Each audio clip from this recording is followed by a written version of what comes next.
বিনয় প্রাণপণ চেষ্টা করে যাচ্ছে, শেষ হাসি কে মারবে সেটা হবে লক্ষণীয়। হ্যালো বন্ধুরা, তো দেখতে পাচ্ছেন সিট আইতেছে। এই সিটটাই কিন্তু আল্লাহ ভরসার সাথে আলামিন।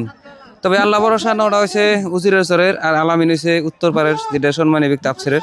তো এই দুটা সিট পড়ছিল, আর এই সিটটার মধ্যে আল্লাহ ভরসা কিরম তেজি নাও কীভাবে আছে এই সম্পূর্ণ দেখতে পারবেন এই সিটটা দেখলে পরে। তবে সম্পূর্ণ দেখে আর যদি ভালো লাগে কমেন্টের জরিতে জানাবেন অ্যাকচুয়ালি কেমন লাগছে আর কি।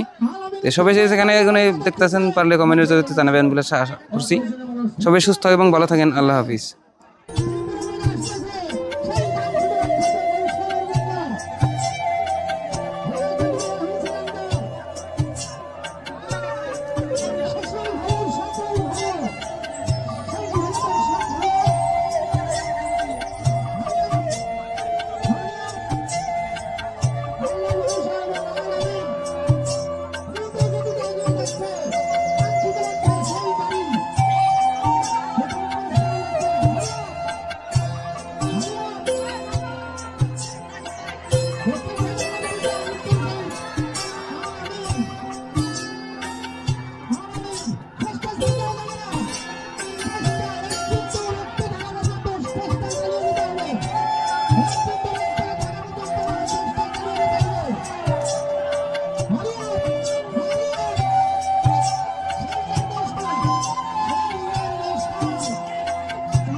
Thank you.